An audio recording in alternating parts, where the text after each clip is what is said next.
مسلمہ کے ہر نوجوان، علماء، خواص، ہر ایک تک یہ بات پہنچا دو کہ دنیا کے اندر ہر چیز برداشت کر لینا، دنیا کی ہر تکلیف برداشت کر لینا، لیکن یہ باتیں ہرگز برداشت مت کرنا کہ ان مدارس اسلامیہ کو ختم کیا جائے یا اس کی کوئی تدبیر اپنائی جائے۔ ستارے توڑ کر رک جاؤں یہ ممکن نہیں مجھ سے، میرے پائے طلب کو آسماں کے پار جانا ہے۔ گرامی قدر یہ شعر بھی پڑھوں کہ خطابت کہ دنیا میں جب قدم رکھوں تو خطابت وجد میں آئے تو پھر ہتھیار بن جائے، خطابت وجد میں آئے تو پھر ہتھیار بن جائے، کبھی نیزہ کبھی خنجر کبھی تلوار بن جائے، اور خطابت کی گل افشانی مسلم ہے زمانے میں، یہ نجاشی کے آگے جعفر طیار بن جائے، یہ نجاشی کے آگے جعفر طیار بن جائے۔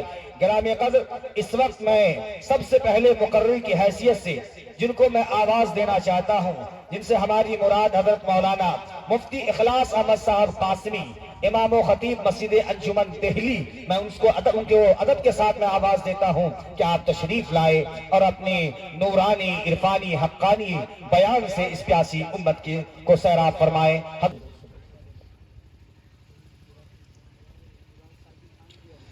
نحمده ونصلي على رسوله الكريم،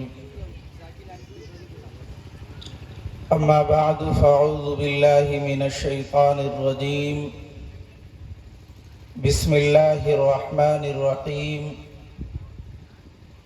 يا أيها الذين آمنوا قوا أنفسكم وأهليكم نارا وقودها الناس والحجارة أعدت للكافرين، صدق اللہ العظیم۔ محترم حضرات، معزز سامعین، قابل قدر بزرگوں، بھائیوں اور عزیز ساتھیوں، اسٹیج پر تشریف فرما حضرات علماء کرام اور جہاں تک میری آواز پہنچ رہی پردہ نشین خواتین حضرات، میری ماں و بہنوں، آج ہم سب کے لیے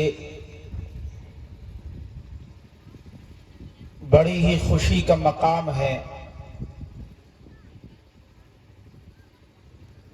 کہ جامعہ دارالسلام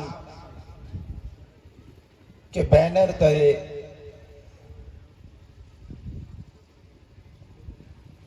ہم سب آج یہاں جمع ہیں، اور اللہ تعالیٰ نے ہمیں یہ بہترین موقع فراہم کیا ہے کہ دور دراز سے بڑے بڑے اکابر، علماء، بزرگان دین ہم سب کے درمیان میں تشریف فرما ہے، اور ہمیں جامعہ دارالسلام کے بینر تلے اپنے ان اکابر، اپنے ان علماء سے فیض حاصل کرنے کا یہ بہترین موقع اللہ نے ہمیں عطا فرمایا ہے۔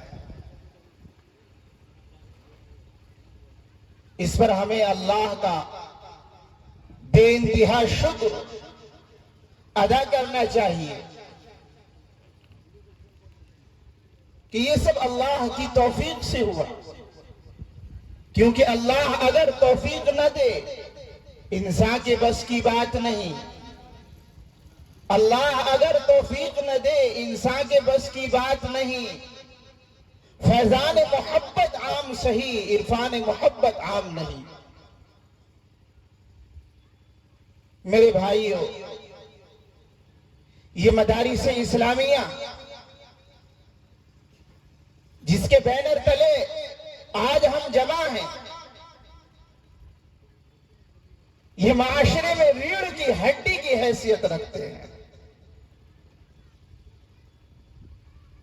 جس طریقے سے ہمارے جسم میں، ہمارے بدن میں ریڑھ کی ہڈی کا مقام و مرتبہ ہے. ہمارے معاشرے میں ان مدارس اسلامیہ کا کردار اور ان مدارس اسلامیہ کا مقام ریڑھ کی ہڈی سے کہیں زیادہ ہے. کیونکہ یہ مدارس اسلامیہ ہیں جو ہمارے ایمان کی حفاظت کرتے ہیں، ہمارے عقائد کی حفاظت کرتے ہیں، ہمارے بچوں کو تعلیم و تربیت سے آراستہ و پیراستہ کرتے ہیں. آپ اور ہم سب جانتے ہیں کہ اللہ تعالیٰ نے ہم سب انسانوں کو مٹی سے پیدا فرمایا ہے.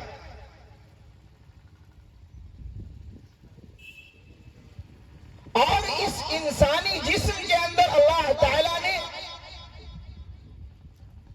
روح ڈالی. انسانی جسم کی نشو و نما اور اس کا انتظام بھی اللہ تعالیٰ نے، چونکہ یہ مٹی سے پیدا ہوئے تو مٹی سے ہی انتظام فرمایا. خوراک ہے، پوشاک ہے، یہ انسانی زندگی گزارنے کے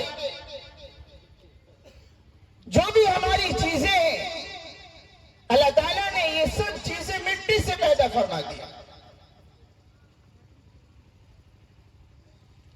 لیکن یہ انسانی جسم بغیر روح کے کامیاب نہیں ہو سکتی. انسان کے جسم سے اگر روح نکل جائے، ہاتھ موجود ہے لیکن وہ کسی کام کے نہیں ہے. انسان کے جسم سے روح نکل جائے، پیر موجود ہے وہ کسی کام کے نہیں ہے. انسان کے جسم سے روح نکل جائے، آنکھ موجود ہے لیکن وہ کسی کام کے نہیں ہے. اللہ تعالیٰ نے جو انسان کے جسم میں روح کو پیدا فرمایا اور اس کی نشو و نما اللہ تعالیٰ نے آسمان سے فرمائی. اس کی نشو و نما کے لیے اللہ تعالیٰ نے قرآن کریم کو اتارا. حضرات پیغمبر علیہ الصلوۃ والسلام اس دنیا کے اندر تشریف لائے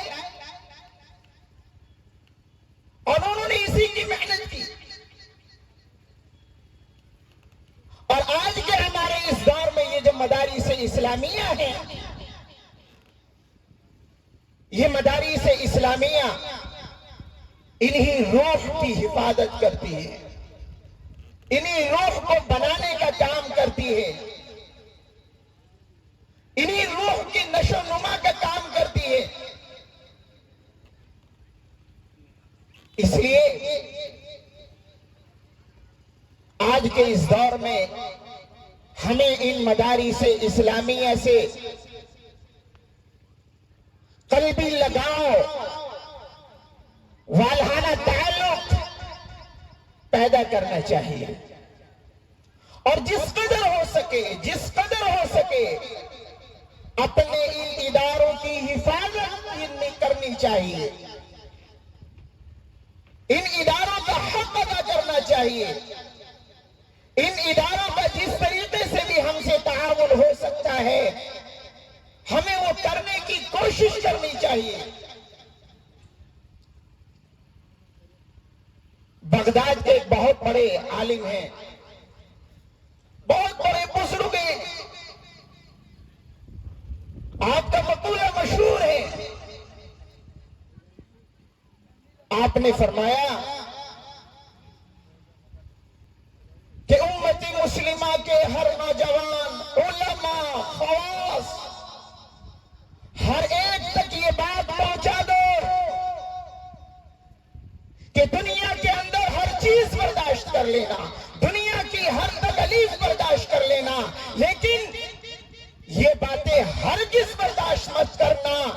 ان مدارس اسلامیہ کو ختم کیا جائے یا اس کی کوئی تدبیر اپنائی جائے. اس کو کبھی برداشت نہ کرنا، کیونکہ دشمنان اسلام بھی اس راز کو جانتے ہیں. دشمنان اسلام بھی اس بات سے واقف ہیں کہ ان بوریوں پر سیدھے سادے بیٹھنے والے یہ علماء اکرام جب تک معاشرے کے اندر موجود رہیں گے اس وقت تک مسلمانوں کے ایمان کو کھرچا بھی نہیں جا سکتا ہے.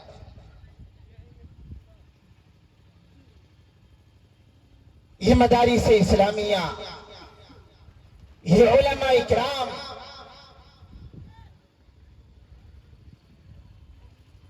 یہ قربانیاں دے رہے ہیں.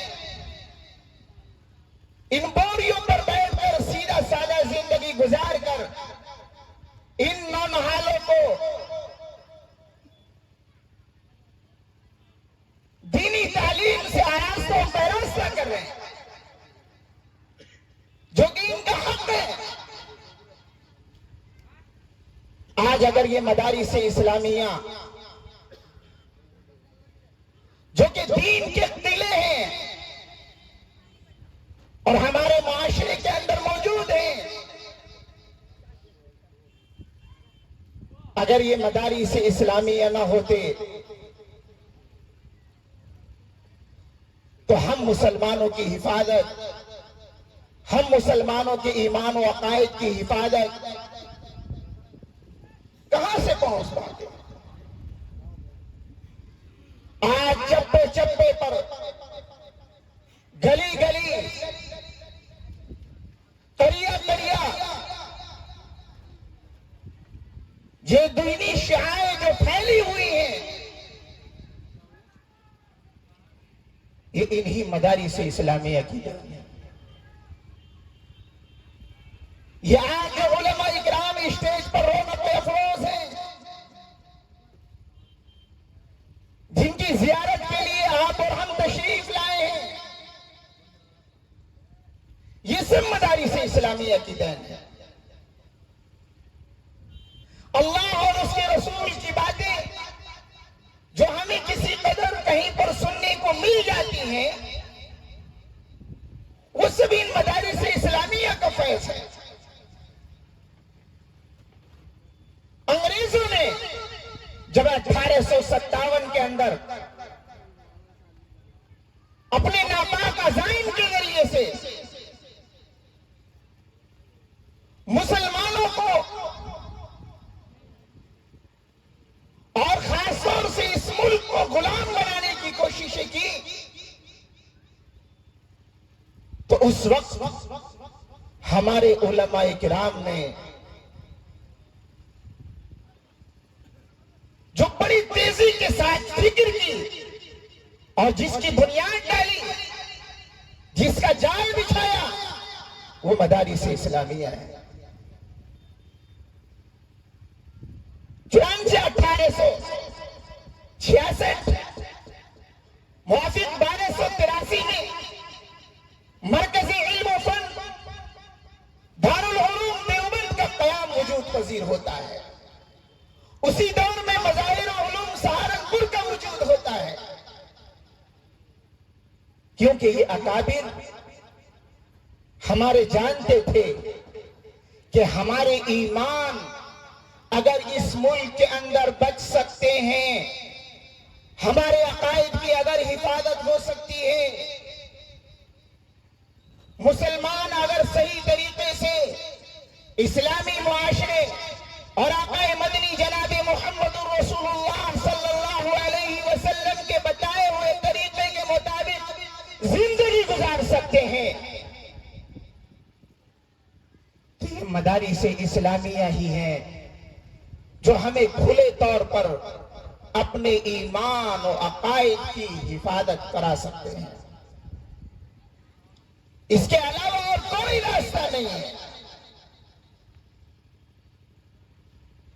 چنانچہ دارالعلوم دیوبند اور مظاہر علوم سہارنپور جیسے بڑے بڑے اداروں کا قیام اس دور میں وجود ہوتا ہے،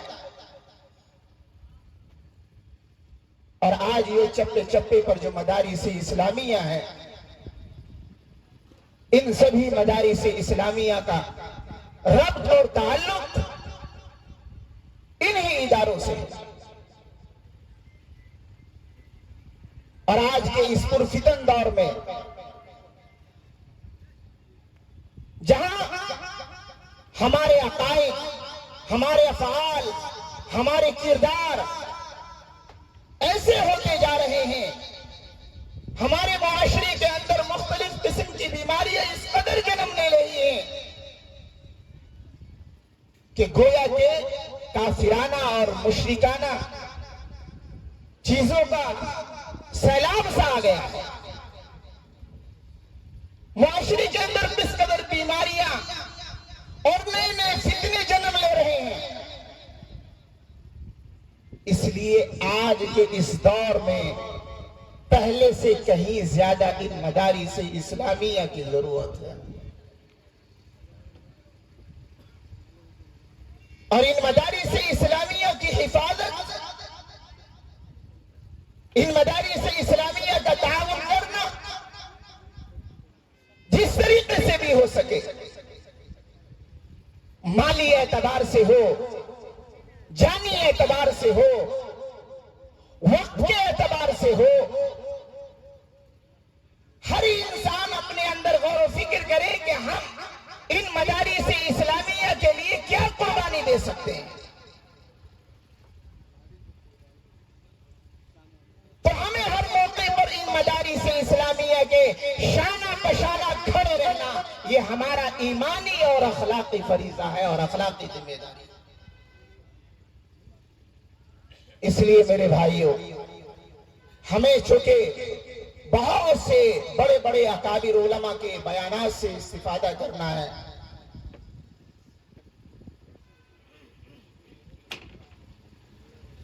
بس ہمیں مدارس اسلامیہ سے جوڑنے کی ضرورت ہے، اور مدارس اسلامیہ کی ہر آواز پر ہمیں ہر وقت لبیک کہنے کے لیے ہر وقت تیار رہنا چاہیے۔ تو اس کے لیے سب حضرات تیار ہیں؟ ہاتھ اٹھا کر بولیں کہ جب بھی مدارس اسلامیہ اور خاص طور سے ہمارا یہ ادارہ جامعہ دارالسلام آواز دے گا، جامعہ دارالسلام جس وقت بھی رات کے اندھیرے میں، دن کے اجالے میں ہمارے سامنے کوئی قربانی مانگے گا تو ہم سب اس کے لیے تیار ہیں۔ ہاتھ اٹھا کر گئے، سب تیار ہیں نا انشاءاللہ؟ اللہ ہم سب کے اس جذبے کو قبول فرمائے۔ وآخر دعوانا الحمدللہ رب العالمین۔ ماشاءاللہ، یہ تھے حضرت مولانا اخلاص احمد قاسمی صاحب، خوبصورت انداز میں مدارس اسلامیہ کی افادیت و اہمیت اور ہندوستان کی آزادی کی وہ عظیم تاریخ جو آزادی کے وقت میں علماء کرام کی قربانیاں رہیں، مدارس اسلامیہ کا جو رول رہا ہے، اس پر روشنی ڈالتے ہوئے یہ کہہ کر چلے گئے کہ آج بھی اس سے کہیں زیادہ ضرورت ہے کہ مدارس اسلامیہ کا وجود ہو، کیونکہ جب تک اس کا وجود ہوگا ہمارا ایمان زندہ رہے گا، تابندہ رہے گا۔ اس لیے جو وعدہ انہوں نے لیا ہے، اس وعدے کے مطابق ہم سب